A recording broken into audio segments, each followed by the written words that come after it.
제가 이 인사를 만들었는데 너무 좋은 인사를 제가 해도 생각해도 잘 만들었습니다만 요즘 짝퉁 목사님들이 흉내를 좀 많이 내시는 것 같아요. 우리 옆에 분에게 두 가지 인사를 하겠습니다. 오늘 본문과도 상관이 있기 때문입니다. 아름다움이 죄라면 당신은 사형감이십니다. 그렇게 서로 인사만 하겠습니다. 아름다움이 죄라면 당신은 사형감이십니다. 네. 우리의 소망은 이곳이 아니라 저곳에 있습니다. 저를 또 따라서 한번 인사할까요? 100년 뒤에 집사님과 저는 같은 곳에 있을 것입니다. 따라 하십시오.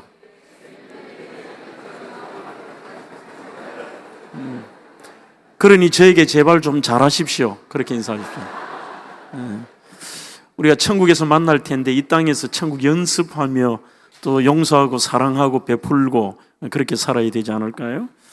오늘 여러분들과 함께 중앙노회 세미나에 함께 다룰 말씀은 제목을 인생 리모델링이라 그렇게 잡아보았습니다. 우리는 리모델링이라고 하면 건물을 생각할 때가 많죠. 건물이 오래된 건물들을 근본적인 뼈대와 골격, 내용은 바꾸지 못할지라도 실내가 리모델링이 되면 그 건물은 완전히 새로운 건물로 그 다음에 시간들을 살아가게 되어 있습니다. 이런 측면에서 저는 목회를 하면서 우리 대명교회도 올 12월 말일이 되면 정확하게 만 20년이 됩니다. 젊은 나이에 와서 20년을 보내면서 늘 제가 제 자신에게도 느끼는 게 뭐냐 하면 야, 나 하나님 앞에 좀 바뀌면 좋겠다. 내 인생이 지금의 신앙과 내 모습보다 좀 새롭게 바뀌면 어떨까, 그런 생각을 참 많이 해봅니다. 우리는 어떤 의미에서 죽을 때까지 변화가 되어야 되지만 인생에 한번 터닝 포인트가 있고 내 인생을 새롭게 리모델링 한다는 것은 대단히 중요한 일인 것입니다.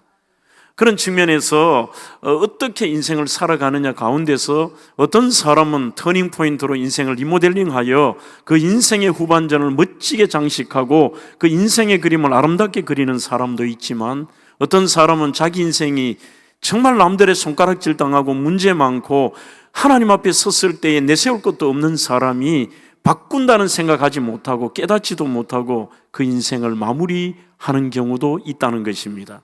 여기에 대해서는 목사도 예외가 아니고 중직자도 예외가 아니고 오늘 여기에 참석하신 젊은 청년들도 예외는 아닙니다. 그렇다면 여러분들이 젊으면 젊을수록 나이가 어리면 어릴수록 여러분들의 인생이 그렇게 한번 터닝 포인트로 바뀌어진다면 이 인생은 놀라운 남은 인생의 아름다운 그림을 그릴 수가 있겠죠.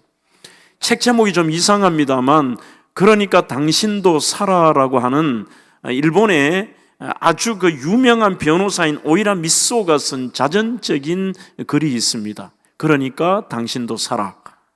이 아이가 오이라 미소가 중학교 2학년 때 전학을 갑니다.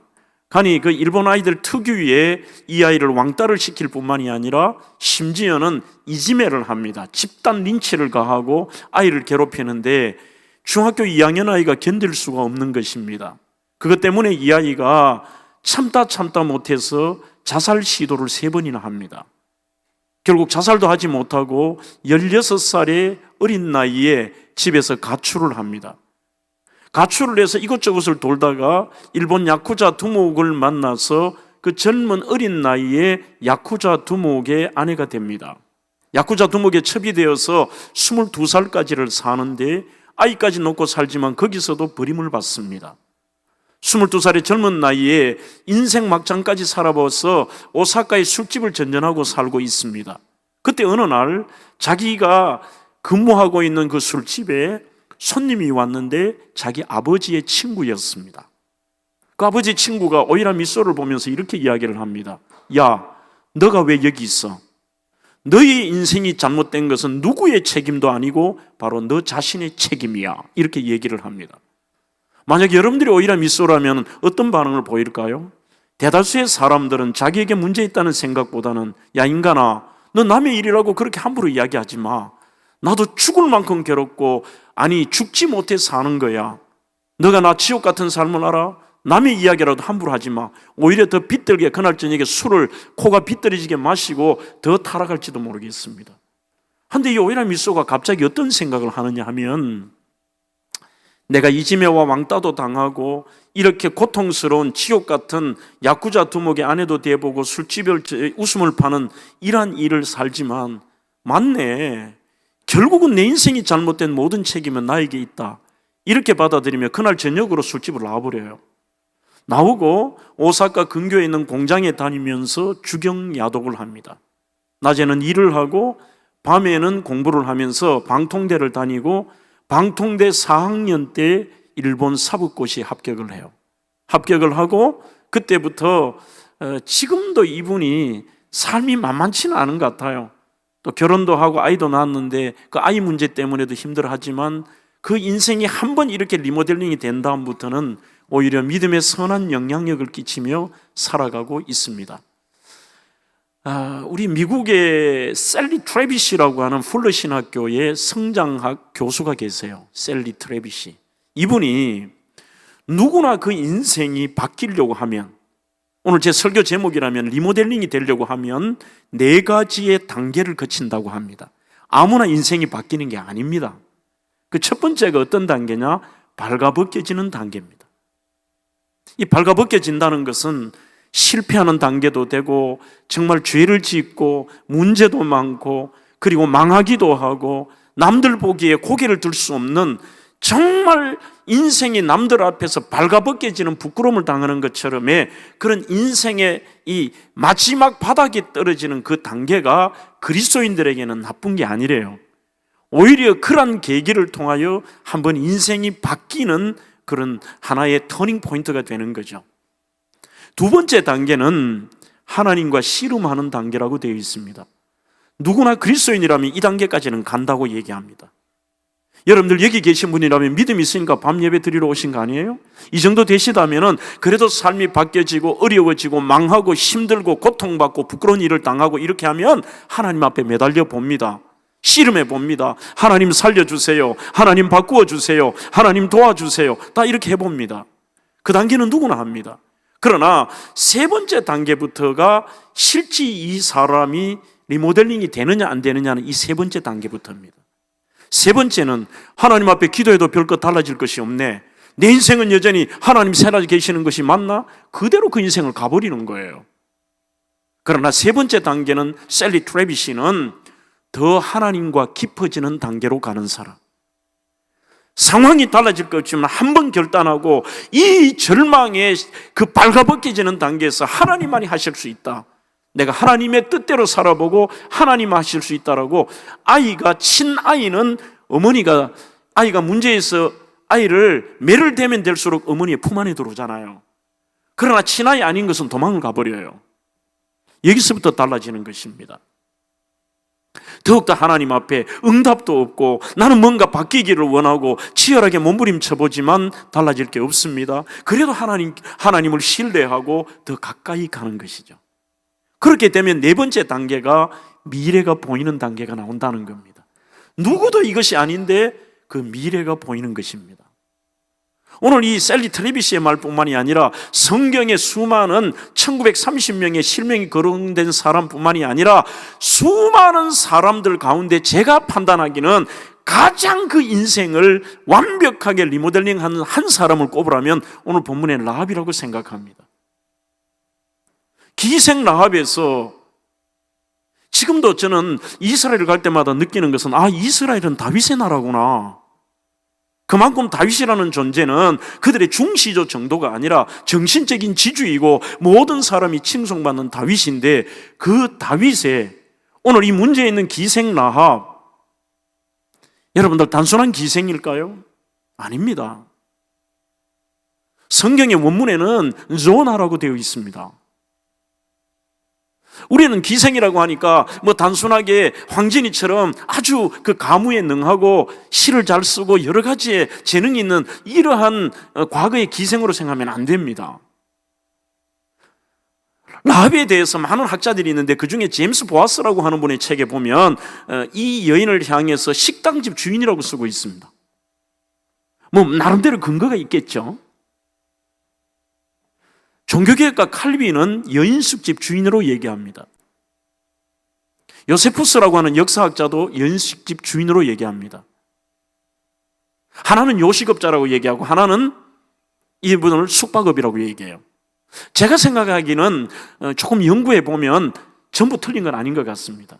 하나, 성경은 뭐라고 되어 있느냐? 한글 번역을 기생으로 했습니다만 조나는 몸 파는 장녀라는 뜻입니다. 도대체 장녀라고 하고 숙박업을 한다 그러고 이 식당업을 한다는데 무슨 말이냐? 다 맞는 얘기예요.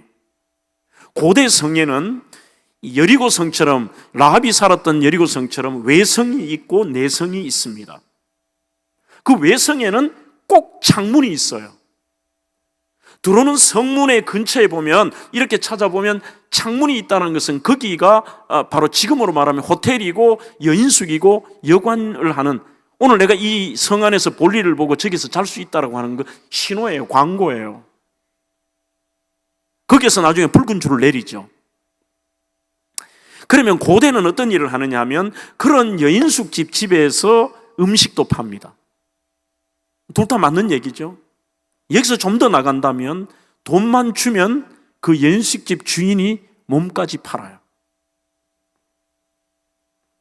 여기에다 이 여인은 아모리 족속으로 출신도 비천합니다. 성경에 하나님께서 절대로 상종하지 말라고 하는 종족 중에 블레셋, 아말렉, 아모리 이런 족속들입니다. 출신이 좋지 않습니다. 그리고 현재 하는 일이 장녀입니다. 달린 혹들도 많습니다. 미래가 보이지 않습니다. 어떻게 도대체 이러한 여인이 다윗의 직속 할머니가 될 수 있고 우리의 구세주인 예수님의 인간 족보의 조상이 될 수 있냐 이거예요. 여러분들, 이거보다 더 완벽한 그러한 소위 말하는 리모델링이 어디 있겠냐는 거죠. 장례에서 예수님의 조상이 되는, 나름대로의 이 본문을 통해서 여인이 완벽하게 그렇게 리모델링 할 수 있었던 그 여인 라합이 가졌던 삶의 태도와 이 여인의 신앙을 저희들이 역추적을 해본다면, 아, 우리도 저렇게 하면 인생이 바뀌겠네, 그 답을 얻을 수 있는 것입니다. 세미나는 나름대로의 그런 답을 찾는 것이 아닐까요? 자, 그렇다면 오늘 저에게 주어진 시간이 정확하게 50분입니다. 설교 덜해도 50분에 마칠게요. 50분 딱 되면요. 첫째는 인생 리모델링을 위해서 필요한 것은 라합은 우리에게 들음이 중요하다는 것을 말씀하고 있습니다. 그의 믿음은 들음에서 시작이 되었는데 선민도 아니고 어떻게 하나님에 대한 믿음을 가졌습니까? 지금처럼 선교사가 왔습니까? 아니면 제자 훈련을 받았습니까? 그게 예수 믿는 사람이 있었습니까? 아닙니다. 딱 하나입니다. 들음입니다. 오늘 10절에도 이는 너희가 애굽에서 나올 때에 여호와께서 너희 앞에서 홍해물을 마르게 하신 일과 너희가 요단 저쪽에 있는 아모리 사람 두 왕 시온과 옥에게 행한 일, 곧 그들을 전멸시킨 일을 우리가 들었습니다. 이렇게 말합니다. 그러니 이 여인의 믿음은 어디서 왔느냐 하면 여인숙집 주임하고 장려하면서 이런 일을 하는데 전부 외곽에서 온 사람들, 손님들을 통해서 수많은 말도 안 되는 얘기를 들은 거예요. 그러나 그것이 우리로 말하면 하나님의 이야기고 신앙의 이야기입니다. 제가 좀 쉽게 할게요. 야, 너 이 얘기 들었나? 무슨 얘기?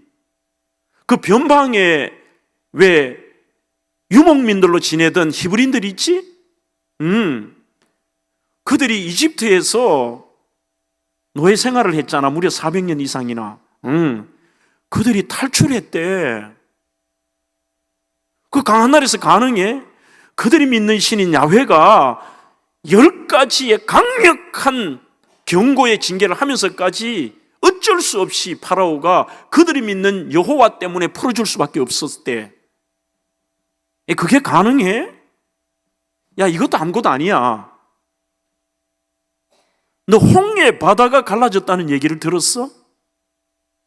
야, 무슨 갈수록 황당한 이야기를 해. 아니야. 그들이 믿는 야훼라는 신이 바닷물을 마른 땅과 같이 그들을 건너게 바다를 갈랐대. 고대는 지금처럼 인터넷이 되는 것도 아닙니다. 사람들의 이야기 소리를 듣는 것이 그들의 정보입니다. 믿지를 않습니다. 이제 구체적인 이야기를 합니다. 너 그것도 못 믿으면 우리 바로 아모리 왕 시온과 옥이라고 그 아주 호전적인 왕들 알지? 이들은 사막에서 전쟁만 했던 인간들인데, 와, 전쟁 한번 안 하고 아이들까지 데리고 왔는데 그들이 믿는 야훼가 바로 아모리 왕 시온과 옥을 전멸시켰대 그래요. 여러분들, 이 얘기는 라합만 들은 것이 아닙니다. 당시 역사학자의 기록에 보면 바로 그 여리고성 안에 약 3,300명에서 3,500명이 살았다고 합니다. 모든 3,300에서 3,500명이 들었지만 들어야 될 것을 듣던 사람은 장녀 라합 한 사람밖에 없다는 거예요. 오늘날 이 시대가 그렇습니다. 하나님의 축복은 잘 듣는 사람에게 임합니다. 이사야 55장 2절에도 너희가 어찌하여 양식 아닌 것을 위하여 은을 달아주며 배부르게 하지 못할 것을 위하여 수고하느냐? 제발 나에게 듣고 들어라. 그러니 들어야 될 하나님의 말씀은 듣지 않고 이 땅에는 온갖 잡된 것과 정치적인 이야기와 남의 이야기와 들어야 되지 않아야 될 것만을 듣고 사니까 삶의 그리스도인들이 변화가 없는 거예요. 이게 하나님이 하신 말씀, 하나님이 하신 일들, 하나님이 어떤 분이시고 하나님이 우리에게 원하시는 것이 무엇이다, 이런 말씀과 주의 종이 하나님의 말씀을 증거할 때 이건 잘 안 들어요. 희한하게도 사람들의 말은 얼마나 잘 들리는지요. 김 집사 너 그거 들었나? 박 집사 가정이 심각하단다 그래요. 그러면 그때부터 왜? 어떤 일이 있대? 남편이 바람을 피웠대. 곧 이혼한대. 이 얘기는 반나절도 안 돼서 온 교회 다 퍼져버려요. 여러분, 듣는다는 것이 얼마나 중요하냐 하면 삶의 변화는 늘 들음으로부터 나와요. 저는 룻기를 설교하기를 좋아하는데 이 4장밖에 안 되는 룻기에는 하나님의 헤세드라고 하는 하나님의 은혜가 그 밑에 쫙 흐르는데요, 이 룻기에서 제일 많이 나오는 단어가 슈브라고 하는 원문입니다. 슈브, 히브리어로 돌아선다는 말이에요. 희한하게도 한글 성경에는 다 다른 뜻으로 이 동사가 되어 있는데 원문에 들어가 보면 한 단어입니다. 슈브. 자, 바로 나오미의 가족들이 그들이 살던 베들레헴의 흉년이 들어서 그들이 모압 땅으로 갔더라 되어 있어요. 그 갔더라도 원문에는 모압 땅으로 돌아선 겁니다. 모압 땅으로 그들이 슈브, 듣고 돌아서는 것을 슈브라고 그래요. 이게 단순한 게 아닙니다. 나라가 굶으니까 모압 드림을 꿈꾸며 아메리칸 드림처럼 야 저기 가면 잘 먹고 잘 산다, 거기에 하나님의 음성이 없는 겁니다. 하나님도 없는 거예요. 여러분들, 당시에 자리를 옮긴다는 것은 어떤 의미일까요? 거기에 있는 우상까지 받아들인다는 뜻입니다. 잘 먹고 잘 살고 10년이 지났습니다. 남편이 죽었습니다. 아들 둘이 다 죽었습니다. 혹과 같은 며느리 둘이 남았습니다. 그때에 며느리를 부르고 얘기합니다. 얘들아, 내가 지금 나이가 이렇게 됐는데 동생 나서 형수 출시법처럼 너희들에게 줄 수는 없다. 고향으로 돌아가라. 슈브하라고 얘기해요. 내 말 들었잖아? 돌아가. 그러자 오르바라고 하는 며느리는 고향으로 돌아갔더라. 이것도 슈브예요. 한데 그 중에 며느리 한 사람이 마지막 남은 룻이 뭐라고 얘기하느냐? 나는 어머니의 하나님이 나의 하나님이 되고 어머니가 믿는 그 신앙이고 어머니가 가는 그 길에 나도 가겠습니다 하면서 그 시어머니를 붙쫓았더라 하는 것도 여전히 슈브예요. 어머니의 얘기를 듣고 그리로 돌았어요. 어머니 쪽으로. 그러면서 베들레헴의 흉년이 면하고 하나님께서 그곳에 은혜를 베푸셨다는 얘기를 듣고 베들레헴으로 갔더라. 이것도 슈브예요. 결국 인생이 바뀌는 것은 어떤 말을 듣고 사느냐는 겁니다. 제가 목회를 하면서 안타까운 게 그거예요. 요즘 교인들은 삐지기 때문에 말도 못해줘요. 잘못됐는데 그 인생이 망해가는데도 말을 못하겠다니까. 좀 돌아서라고 말을 하고 싶어요. 맨날 첫날 사람 말을 들어. 여러분들 시끄러운 교회 가보십시오. 특징이 뭡니까? 하나님의 음성이 없습니다. 하나님의 말씀을 듣지 않습니다. 전부 사람 말만 들어요. 야, 요즘 우리 교회 얘기 들었나? 무슨 얘기요? 야, 요즘 그 아이 얘기 들었나? 야, 요즘 이런 얘기 아나? 매일 떠돌아다니는 찌라시 이야기, 정치의 어떤 잡된 이야기들. 오직했더라면 시성이라고 하는 괴테는 밖에 나가서 누가 부정적이고 원망하고 남의 말 들고 안 좋은 말을 하면 집에 와서 귀를 물로 씻었대요. 이렇게 씻는다고 말이 나가진 않지만 그런 결단을 하는 거죠. 나는 들을 것만 듣고 살겠다. 하나님이 하신 일과 하나님에 대한 믿음, 이거 굉장히 중요한 거 아닙니까? 여러분, 우리 그 기독교 역사 가운데, 짧은 기독교 역사에서 초창기 유명한 맹인 부흥사가 계십니다. 백사겸이라고 하는 감리교 전도사님이세요.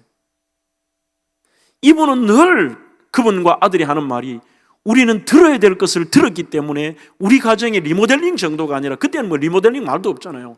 우리는 들어야 될 하나님의 말씀을 듣고 들어야 될 사람의 말을 들었기 때문에 우리 가정이 살았고, 그리고 우리의 자녀가 살았고, 내가 살았다고 얘기해요. 그게 어떤 것이냐면, 이분이 태어나니까 조선 말기에 먹을 것은 없죠. 그렇게 초근 먹피로 연명하던 바로 조선에서 남들의 말이 앞을 볼 수 없으니까 백사겸이 사람의 말이 더 잘 들려요. 사겸이 저거 어떻게 할까? 정상적으로 눈을 뜨고 살아도 살기 어렵고 먹기 어려운데 쟤는 곧 죽을 거야, 이 말이 들려요. 그런데 어느 날 저 황해도 쪽에 이런 얘기를 합니다. 야, 너 그 얘기 들었나? 뭐 황해도에 유명한 점쟁이가 있는데 점을 얼마나 잘 치는지, 점 때문에 떼돈을 벌어서 이게 완전히 고래등 같은 기와집을 짓고 엄청난 전답을 사고 심지어는 하인까지 거들며 결혼까지 하고 산다는 얘기를 들어요. 그 얘기를 듣고 백사겸이 청소년 때 찾아갑니다. 그거까지 보따리를 싸서 찾아가서 제자로 받아들여 달라고 얘기해요. 점쟁이에게.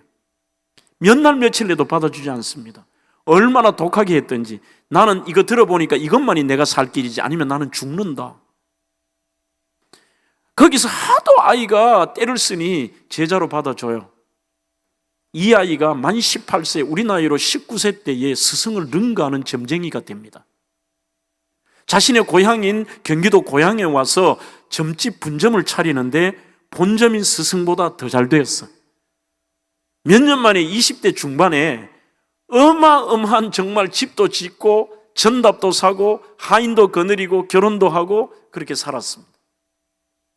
하루는 이렇게 사는데, 여러분, 무속인들도 보면 자기가 가짜라는 건 압니다. 귀신 장난이라는 것은. 나는 사람들을 속이고 있는 거야. 마음이 편하지는 않아요.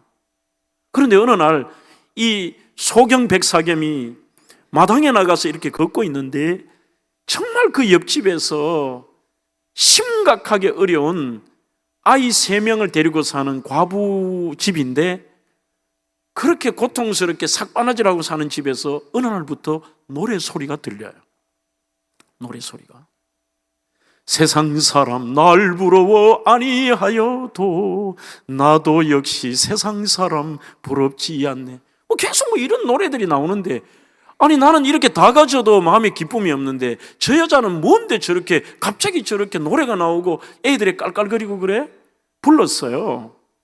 어느데 나는 지금 이렇게 마음에 기쁨이 없는데 자네는 어떻게 노래가 나오지? 미래도 알 수 없고 힘들고 어려운데. 제가 최근에 야소를 믿게 되었습니다. 야소는 예수의 한문입니다. 제가 예배당 야소를 믿고 예배당을 나가기 시작했는데, 거기에 가니까 반상, 양반과 상놈 차별도 없고 남녀의 차별도 없고 가난하고 잘 살고도 없고, 정말 특히 그 야소 믿으면 이 땅은 나그네라고 하는데 죽음 이후에 영원한 천국에서 사는데 우리가 이 땅에서 걱정할 게 뭐가 있어요? 그리고 우리 아이들도 그 하나님이 책임을 지신다고 뭐 이런 얘기를 하는데 도저히 믿지 못하는데, 이 사람의 특징이 잘 듣잖아요. 좋은 것만. 내가 이렇게 돈을 많이 벌어도 나는 가짜다. 들어보니 저게 진짜다. 그러면서 그가 그들의 경전인 성경을 읽어야 되는데 볼 수가 있어야죠. 그때 자기가 아들이 하나 있는데, 이 아들이 이제 돈도 주고, 아들이 없을 때는, 아들이 학교 갔을 때는 하인 중에 글을 읽을 수 있는 사람을 하나 불러서 돈을 주면서 성경을 읽으라 그랬습니다. 내가 이들의 경전을 100번을 읽어도 나에게 깨달음이 없다면 저거는 가짜다. 전기에 보면 정확한 숫자는 나오지 않은데 70몇 번이라고 돼 있어요. 70몇 번을 읽는데 누가 전도한 것도 아니고 가르친 것도 아닌데 거기서 이 백사겸이 그대로 깨어져요. 예수 그리스도를 나의 구세주로 영접하고 남은 인생을 오늘 이 잡된 것들을 버리며 나는 진짜 신인 하나님만을 섬기기로 한다.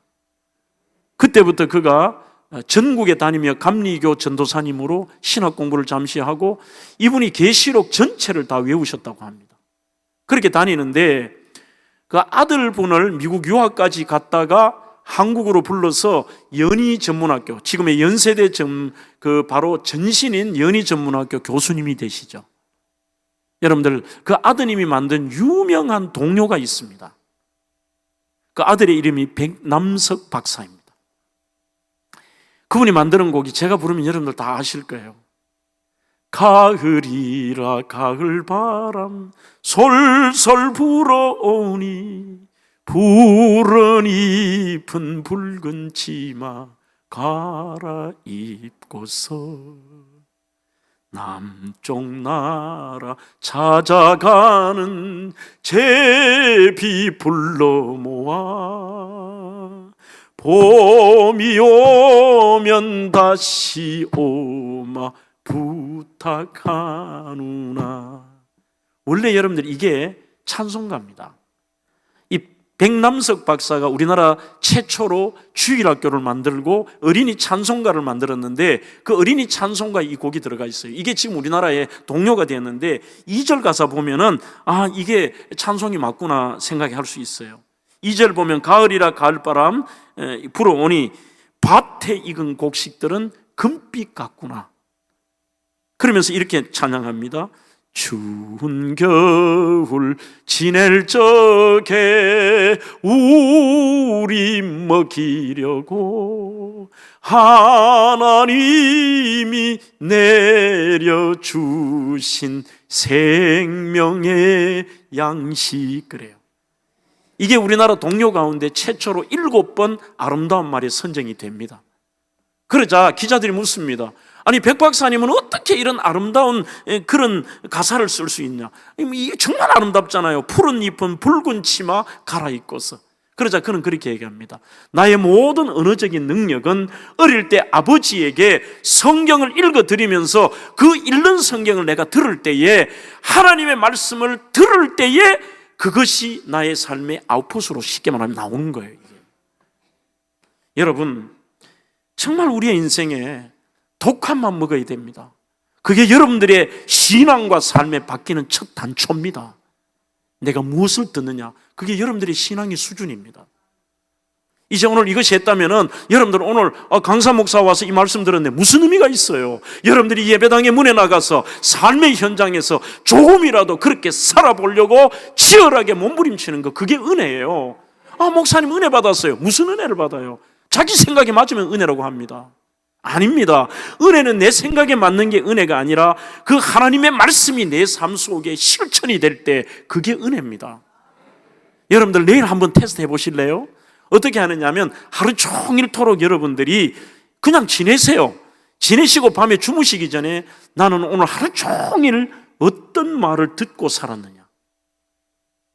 그래서 주일이 중요한 겁니다. 다른 때는 아닐지라도 주일은 여러분들이 하루 종일토록 하나님의 말씀을 듣고 하나님의 그 성호를 찬양하는 걸 듣고, 이 계속 정말 신앙적인 걸 듣잖아요. 누가 남의 말을 하거든 하지 마라 그러세요. 어떤 사람은 그걸 즐기고 자기가 잘 들으니까 자기에게 특별히 얘기해요. 어떤 사람은 목회자에게도 이렇게 얘기하는 사람이 있습니다. 저는 그 사람 안 믿습니다. 목사님, 교인들이 뭐라 그러는지 압니까? 그래요. 그거는 안티들 한두 명, 그 사람 말이 전체 교회는 아닌데 그 사람 말만 들어요. 아니면 그거 아니면 자기 말이야. 그냥 말하기 싫으니까 남 핑계 대요. 아니면 꼭 그런 사람의 말만 들어요. 그게 마치 전부인 양. 그러니 그 인생은 그것으로 끝이에요. 듣고 들을지어다. 하나님이 하신 일, 이 바로 라합처럼 하나님에 대한 믿음의 말들, 그리고 긍정의 말들, 축복의 말들, 신앙의 말들, 그리고 남을 세워주는 말들 있잖아요. 이런 게 중요한 거죠. 그런 말들을 우리는 듣는 거죠. 두 번째, 오늘 라합은 그 여인의 믿음은 들음 다음에는 그 믿음을 말하는 것도 중요합니다. 지금 본문에도 들었음이라는 단어뿐만이 아니라 말하되라는 것이 계속해 나옵니다. 자, 말하되 9절에 여호와께서 이 땅을 너희에게 주신 줄을 내가 아노라. 우리가 너희를 심히 두려워하고 이 땅 주민들이 다 너희 앞에서 간담이 농난이 쭉 얘기를 합니다. 그리고 11절에 우리가 듣자 이래놓고 또 말합니다. 그런데 이 여인의 고백 중에 가장 위대한 고백이 이렇게 말하고 있습니다. 11절에 너희의 하나님 여호와는 위로는 하늘에서도 아래로는 땅에서도 하나님이시니라 그래요. 상천하제 하나님. 이게 과연 창녀 입에서 나올 말입니까? 이스라엘 백성들은 40년 내내 원망하는 말, 불평하는 말, 저주하는 말, 온갖 그런 말을 하다가 여호사와 갈렙 두 사람 외에는 한 명도 못 들어갑니다. 그런데 이게 이방 여인의 입에서 나올 말이 아니에요. 이 정도 돼야 진짜 하나님 아니야? 오늘 바다를 가를 정도 그런 하나님, 내가 아무리 생각해도 위로는 하늘에서 땅에서는 모든 이 땅에서 당신들의 하나님이 진짜 하나님이라는 겁니다. 막 뱉어버린 거예요, 말을. 우리는 남에게 상처 주는 말, 이상한 말들, 분노의 말들, 거짓된 말들, 이런 거는 성도라고 하면서도 입에 달고 다녀요. 그러니까 인생이 안 바뀌어요. 안 바뀌어. 좀 우리의 말들이 있잖아요. 이 멋있는 말들, 그 믿음의 말들, 그런 것들 있잖아요. 조현삼의 말의 힘이라는 책에 보면 말에는 세 가지의 힘이 있다고 그럽니다. 첫째 말의 힘은 각인력입니다. 계속 우리가 믿음의 말을 하고 신앙의 말을 하고 정말 긍정의 말을 하면 이 여인처럼 그게 새겨져요. 말이 그대로 새겨져요.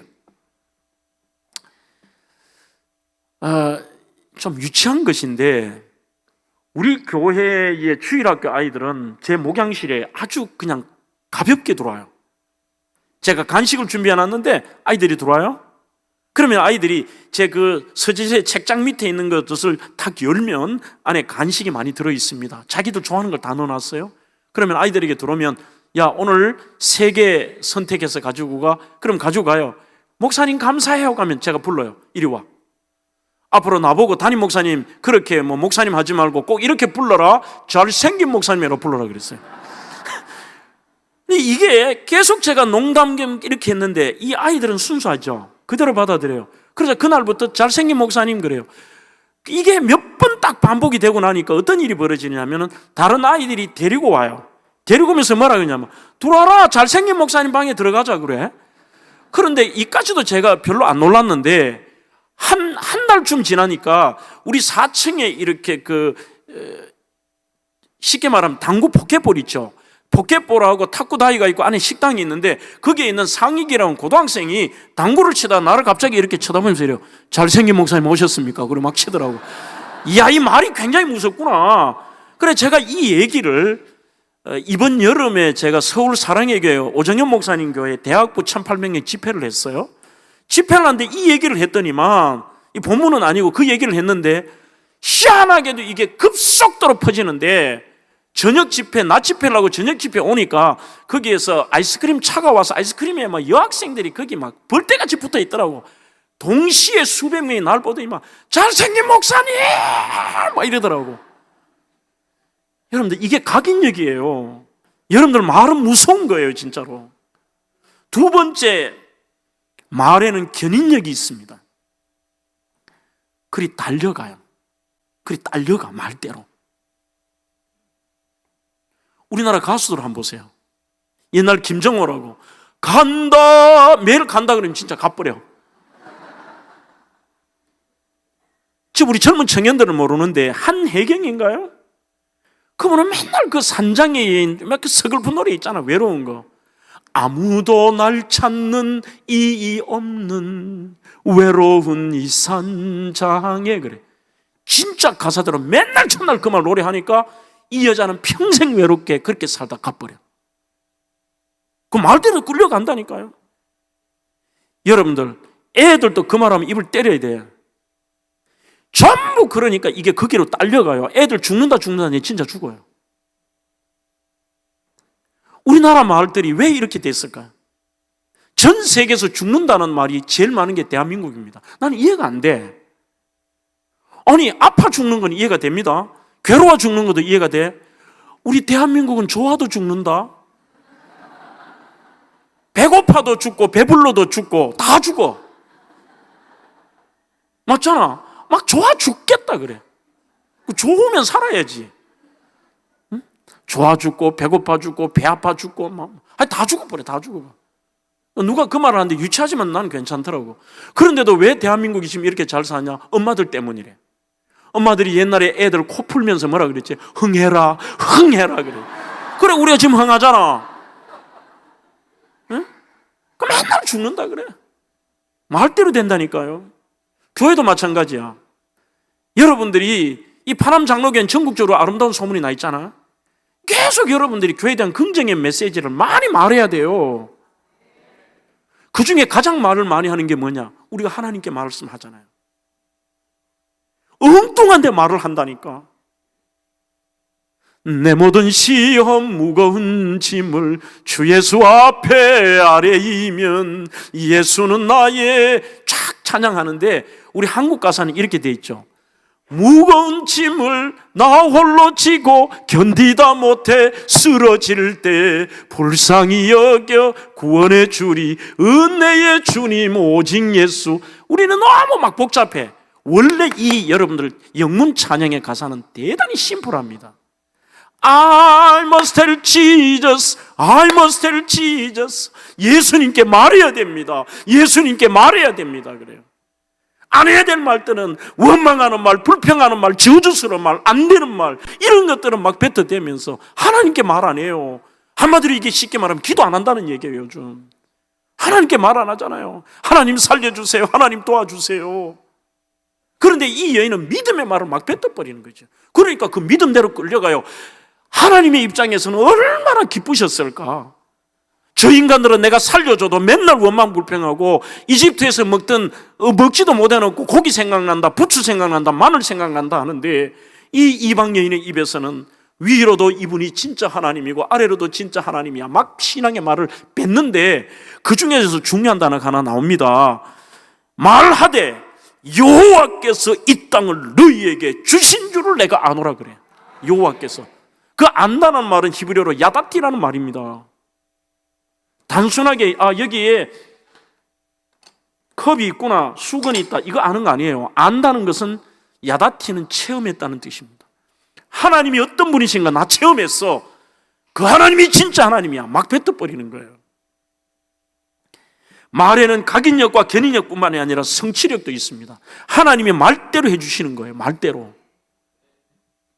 오늘 우리 교회 장로님도 오셨습니다만 대명교회가 대명동이라는 옛날 시내 구 도심 공동화가 있는 대명동에서 지금 차로 한 20분 이상 되는 이 외곽지에 있는 방촌동이라는 곳으로 이사를 했어요. 10년 딱 10년이 됐습니다. 원래 110주년이에요. 제가 처음 대명교회 부임했을 때가 370명 정도 됐어요. 제일 많이 나올 때가 무슨 뭐 행사고 하니까 부목사 통계를 내니까 알잖아요. 그러면 제적이 한 600명쯤 됐었어요. 그래 되는데 이게 이제 이사할 때 그때쯤 되면은 한 800명쯤 됐을 때로 제가 기억을 해요.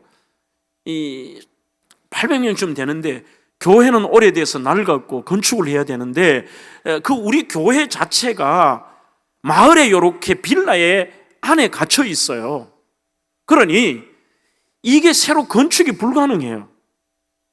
레미콘도 들어오기가 어렵고 주변에 있는 빌라촌의 그 사람들의 항의 때문에 거기 교회를 짓지도 못해. 여기다가 위치가 처음에 370명에서 성장을 하더니만 나중에 이게 어느 정도 정체로 가는 것 같아요. 이유를 알고 보니까 올 사람 다 왔어. 없어요. 그런 상황에서 교회를 찾기도 어려워요. 안에 갇혀 있으니까 어느 쪽에서 강사 목사님들 오시면 90% 길을 잃어버려요. 아예 영대병원 쪽에 오세요. 오시다가 오른쪽에 남부경찰서가 있고 왼쪽에 미군 부대가 있으면 그 담벼락에 광덕시장이라는 간판이 있어요. 광덕시장 보고 다 대지식당에서 오른쪽으로 와서 거기에서 CU에서 다시 오른쪽으로 오세요. 세탁소에서 다시 끊고 거기에 오시면 하늘소풍이라는 우리 교회 거기에 있고요. 다시 왼쪽에 오면 우리 교회요. 다 잃어버려. 그래서 그때부터 제가 실은 내심 속으로 하나님 우리 교회 좀 대로변에 좀 이렇게 대로변에 교회가 짓도록 해주세요. 그러면서 계속 하나님 앞에, 그 당시에는 그 앞산 내거리에 가야랜드라고 하는 식당이 있었습니다. 그게 그렇게 좋아 보이더라고요. 대로변에 그냥 사람들이 교회를 그냥 보면 바로 교회인데 물려. 그게 1700평이었는데 평당 1000만 원 달라고 그러더라고요. 땅값만 170억이죠. 그러면서 우리는 할 수 없어도 하나님 하실 수 있잖아요. 하나님, 제가 그때 했던 유명한 말이 있어요. 하나님, 우리 교회는 건물로도 전도하게 해주세요. 건물로도. 대로변 좀 해달라고 했어요. 대로변. 그때 그 4차선이 그렇게 커 보이더라고. 그런데 대로변 하니까 하나님이 비상방법을 쓰시는데, 이 동부교회에 있는 권사님이 미국에 있다가 동부교회에 계셨는데, 그분이 우리 교회 와서 그 남편이 돌아가시고 그 땅을 받았는데, 이 땅 우리 교회 파시고 그분 돌아가셔버렸어요. 얼마 뒤에.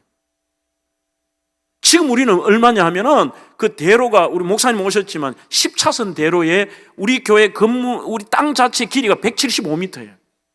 그러니까 지금 생각해도 하나님은 우리의 말 한마디 정말 그것을 성취하시는 분이시구나.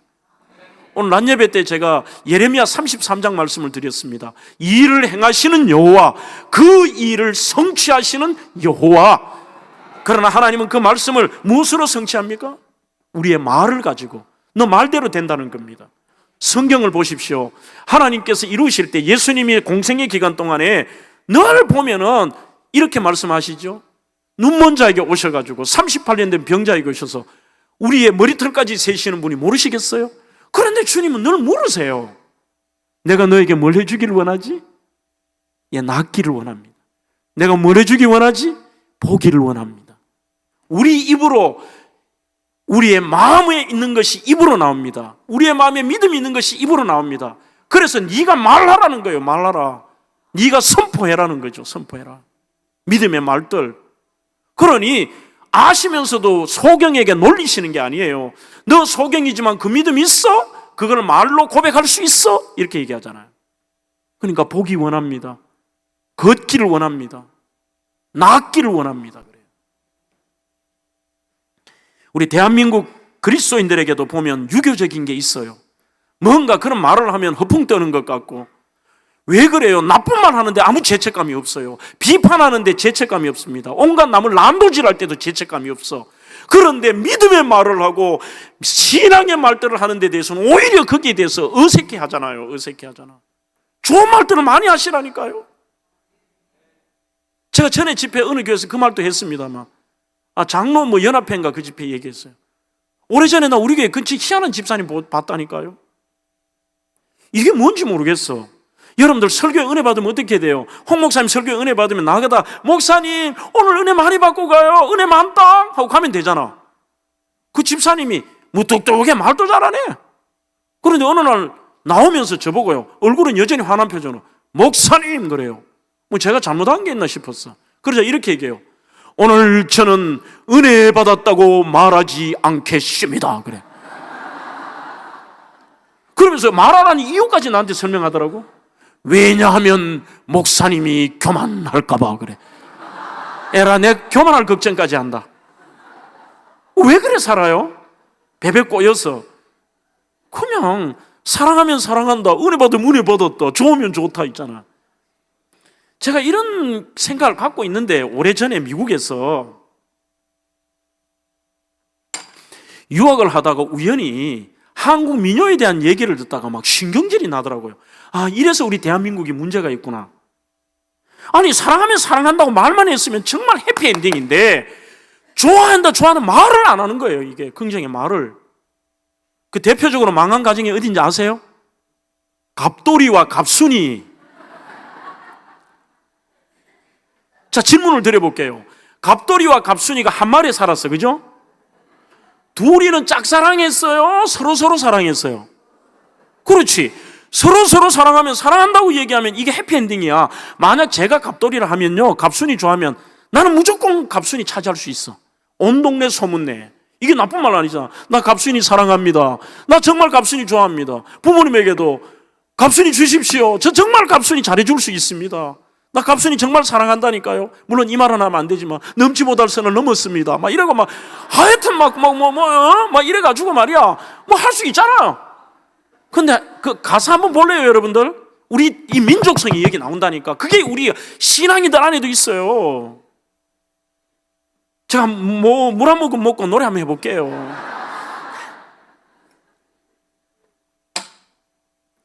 갑돌이와 갑순이는 한 마을에 살았더래요. 둘이는 서로 사랑을 했더래요. 그런데 그 다음부터 문제야. 그러나 둘이는 마음뿐이래요. 겉으로는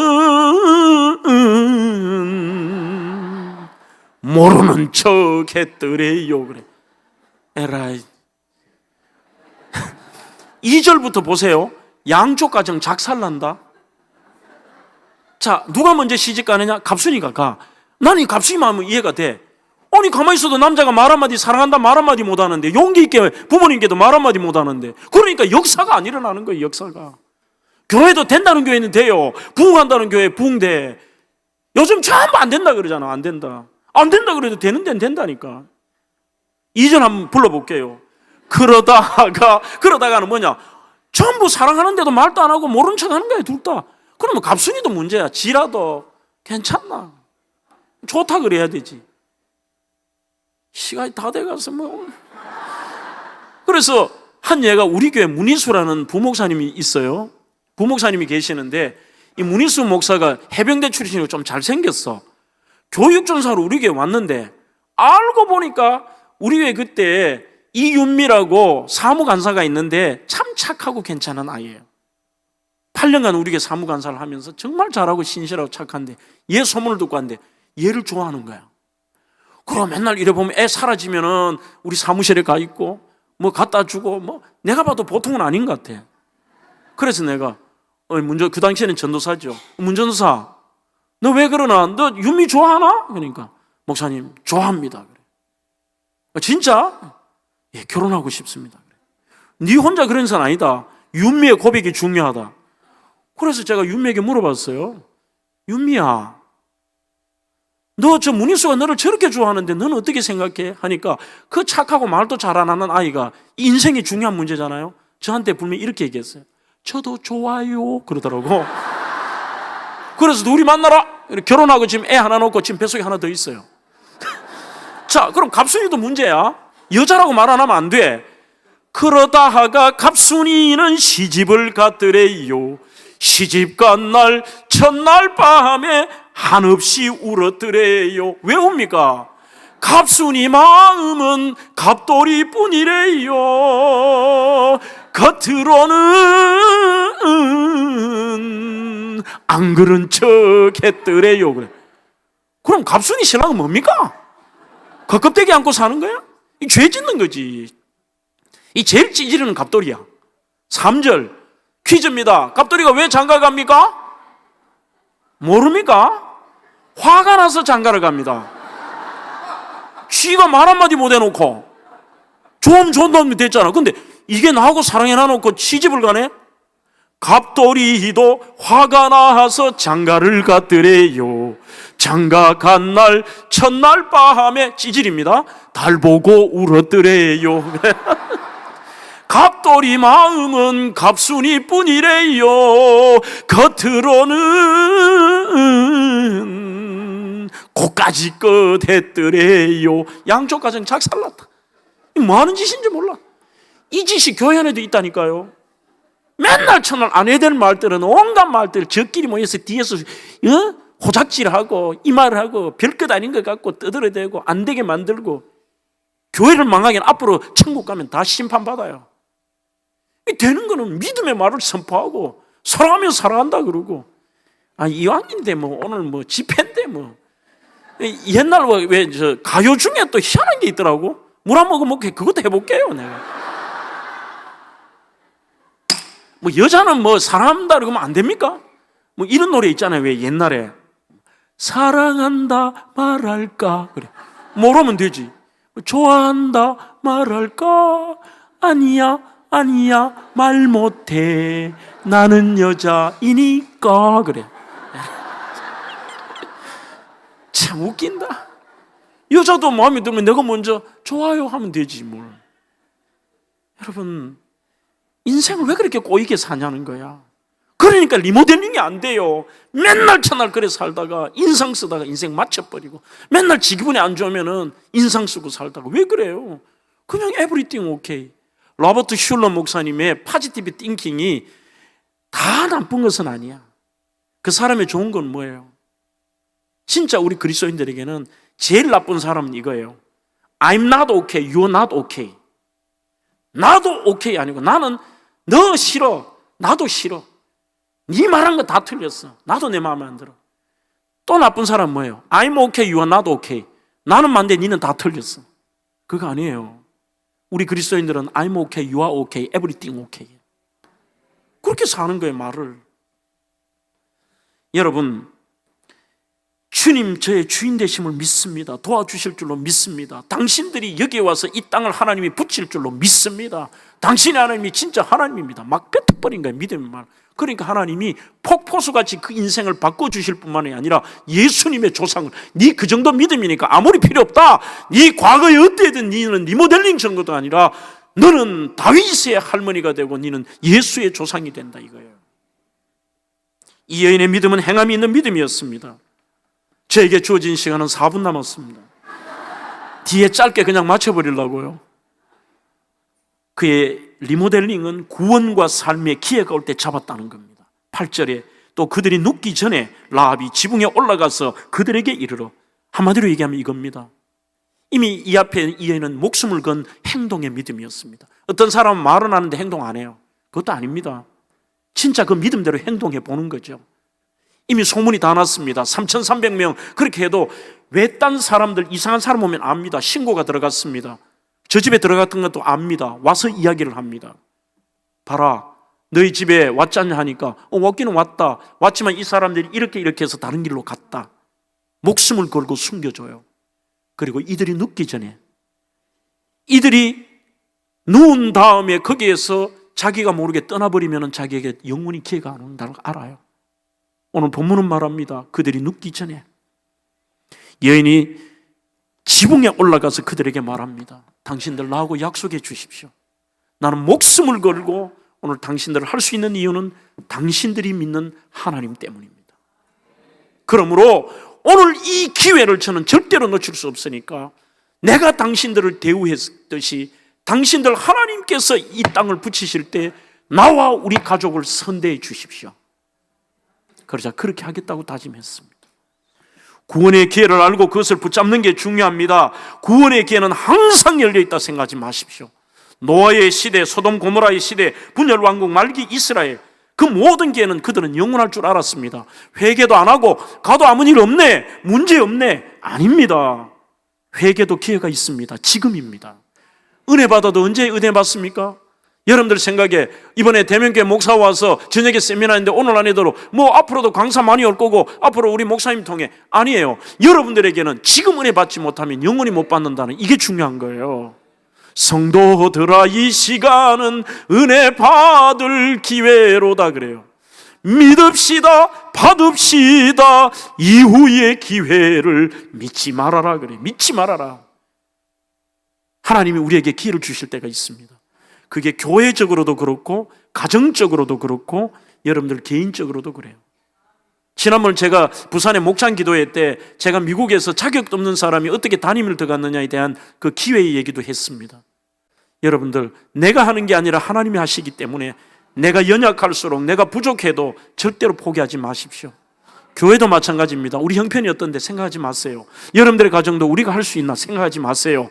나는 하나님 정말 부족합니다. 우리 가정이 나를 도와줄 수도 없습니다. 나는 서울에 좋은 대학도 나온 것도 아닙니다. 나는 가진 것도 없습니다. 아무 문제 없습니다.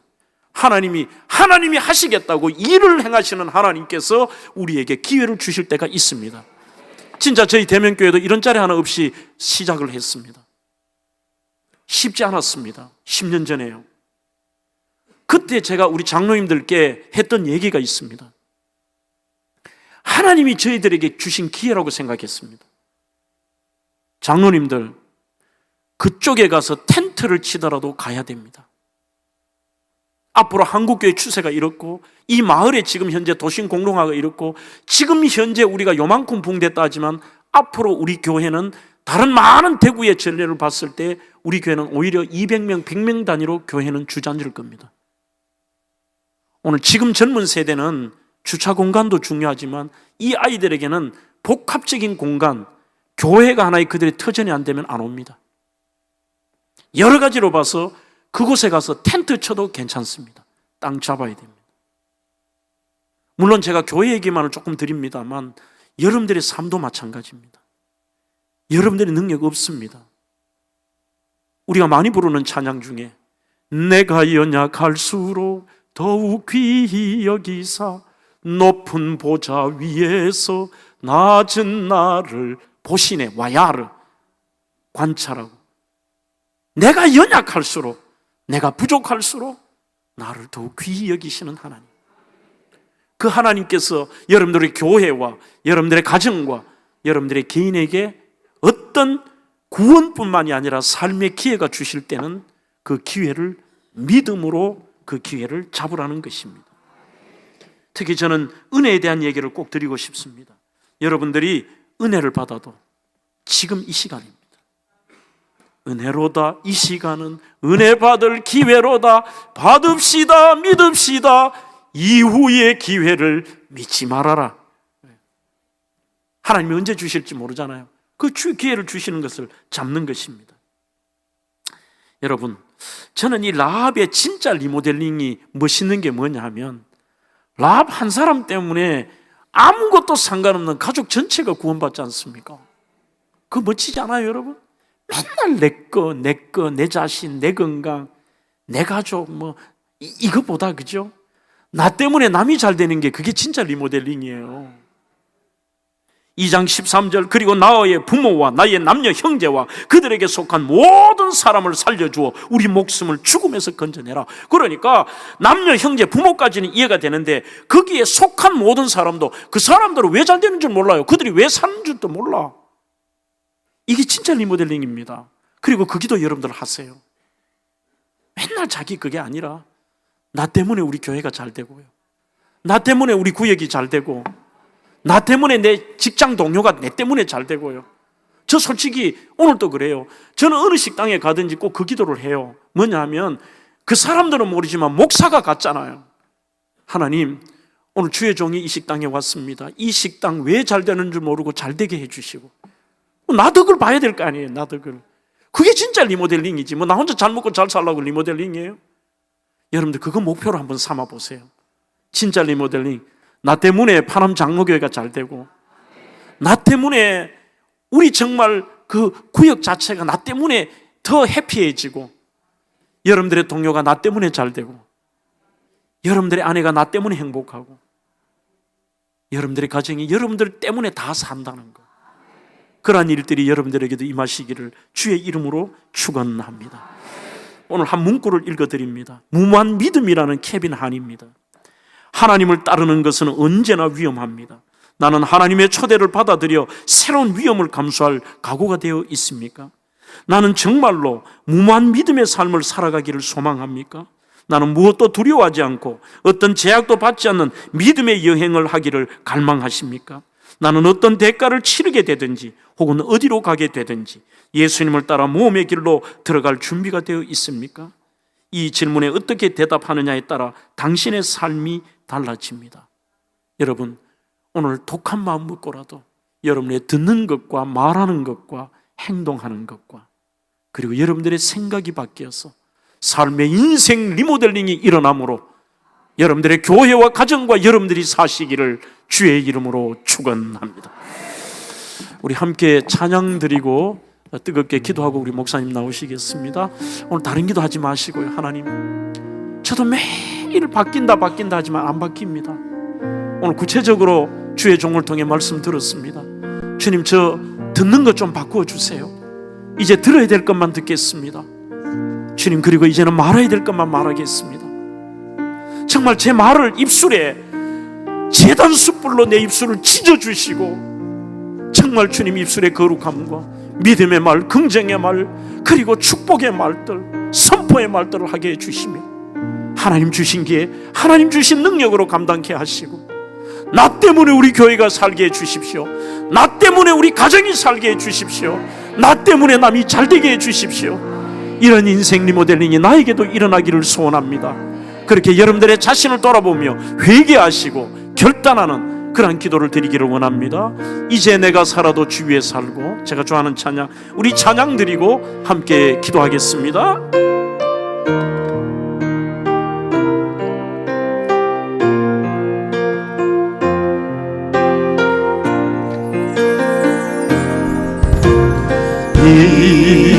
이제 내가 살아 주 위에 살고, 주여, 이제 내가 죽어도 주 위에 하늘 영광 보여주며